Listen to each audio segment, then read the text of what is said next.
The Second World War was the deadliest war the world has seen to this day. Over 60 million people lost their lives, and these were not the soldiers that fought on the front lines. A huge portion of them have been innocent civilians. Now, when we think about the Second World War, we often limit our attention to what happened in Europe during that time. However, today we want to switch our focus to what happened in Asia. From 1932 to the war's end in 1945, the Imperial Japanese Army committed unimaginable war crimes in South Asia. Especially women were the target of the Japanese Army, and their suffering is a horrifying chapter which is often overshadowed by the other atrocities that happened during the Second World War. These women were forced from their homes in countries like Korea, China, and Philippines, and were subjected to slavery. The Japanese euphemistically referred to them as comfort women, a term that belies the torment they have endured. They were forced into so-called comfort stations, where they then lived in unimaginable conditions and were subject to physical violence, psychological trauma, and repeated abuse. Welcome to Past Perspectives, and today we want to shed light on a topic that is barely being talked about: the horrifying things the Japanese did to women during the Second World War. Now, the tragedy of these women is not just a story of wartime brutality. It's a story of systematic, gender-based violence and the erasure of women's dignity and humanity. And it's a story that, despite efforts, has yet to see full acknowledgement, justice, or reparation. Now, before we dive in, I want to say that we are not making this video to sensationalize what happened, but to educate and raise awareness about this deeply troubling aspect of history that is not getting the attention it needs. Also, make sure to subscribe to our channel so you can learn about all the history topics you've never even heard about in school. With that being said, let's dive in. In early 1930, Japan began with their military expansion in Asia, and the invasion of Manchuria in 1931 marked the start of Japanese efforts to expand their influence in Asia. In the following years, Japan brought havoc among the continent and started a full-scale war with China in 1937. Where they were able to capture major cities like Beijing or Shanghai. After their early successes, the Japanese expanded their efforts to French Indochina in 1940, which today is Vietnam, Laos, and Cambodia. And even though they were at war with multiple nations, at that point Japan wasn't seen as a participant in the Second World War.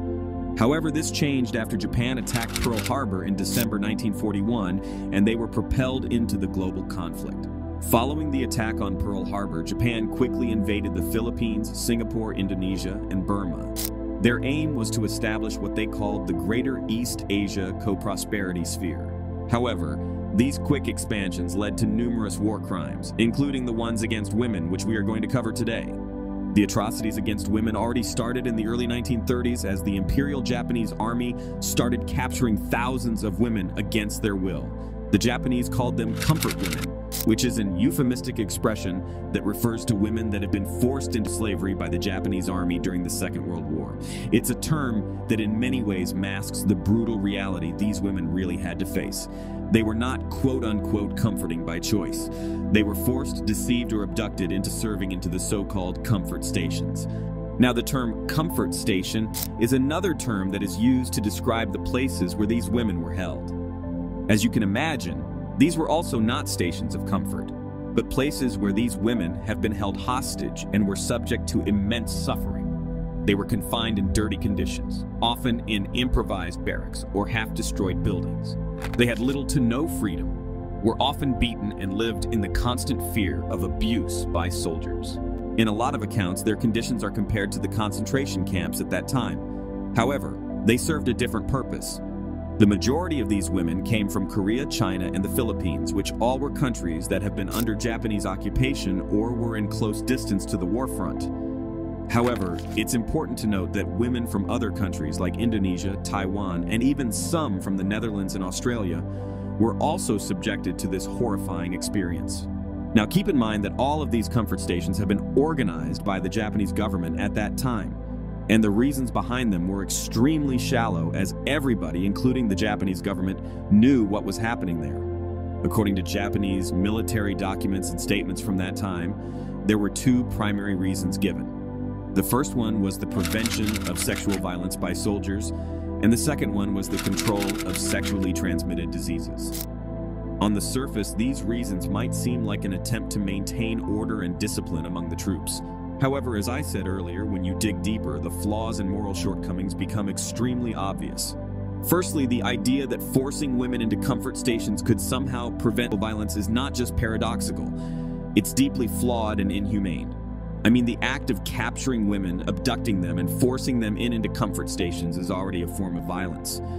To me and most historians, it seems like these documents seem to be some kind of cover-up to the real atrocities that happened there. I mean, your logic can't be that twisted to claim that you prevent violence by establishing comfort stations. The second argument about controlling STDs is equally problematic. While it's true that militaries throughout history have been concerned about the spread of diseases, using this as a justification for slavery is morally indefensible. It treats women as mere objects to be used for the physical well-being of soldiers, completely disregarding their dignity, humanity, and basic human rights. Unlike to the atrocities committed at concentration camps, the scale of the comfort stations is almost incomprehensible, as there are no exact numbers on how many women were forced into slavery. The stigma of being a comfort woman and the deeply rooted belief in honor in Asian countries prevented a lot of survivors from coming forward. However, conservative estimates at that time suggest that at least 20,000 women were forced into this system. Now, according to new studies and survivor testimonies indicate that the numbers were as high as 400,000. As I mentioned earlier, often countries like Korea, China, and the Philippines are believed to be the main victims. But the reality is that these stations were set up wherever the Imperial Japanese Army went, which means that this also includes regions like Indonesia and the Pacific Islands. This means that not only Asian women were forced into these comfort stations, but also women from non-Asian countries. Dutch women in Indonesia, which was a Dutch colony at that time, and Australian nurses captured in Singapore are among those who were captured. And while the war may have ended in 1945, the survivors of these atrocities suffered even years afterwards, as the comfort stations didn't get closed down from one day to the other. And even after these stations were closed, the battle for acknowledgement and justice has been extremely long. For decades, the Japanese government denied any involvement in the comfort women system, and they even had the audacity to claim that these women have been there voluntarily. The denial of their entire existence added another layer of suffering to the survivors, as they not only denied their experiences, but also made it even harder for them to admit what happened to them, as they not only had the fear of losing their honor, but it also gave them the fear that nobody would believe them. It took almost 50 years until the Japanese government officially acknowledged the existence of the comfort stations in 1993. This acknowledgement came in the form of the Kono Statement, named after then Chief Cabinet Secretary Yohei Kono. And while the statement was a step in the right direction, it fell short of offering reparations and even an official apology. What makes this even worse is that other Japanese politicians even questioned its validity and demanded a revision of the statement. As you can imagine, the issue still puts a diplomatic stain between Japan and the countries from which these women were taken, particularly South Korea and China. While there have been some attempts at reparations, such as the Asian Women's Fund and a 2015 agreement between Japan and South Korea, have been met with criticism for not going far enough or for lacking the input and approval of the survivors themselves.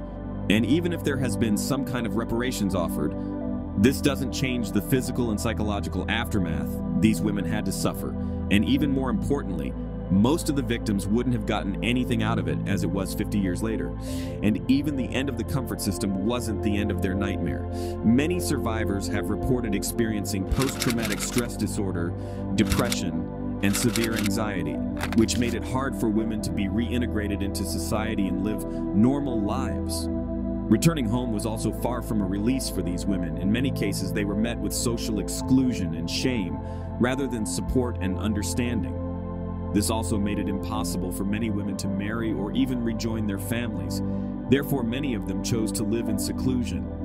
The entire aftermath created a cycle of suffering that persisted for generations and is a grim reminder that atrocities during the Second World War are not limited to the European continent.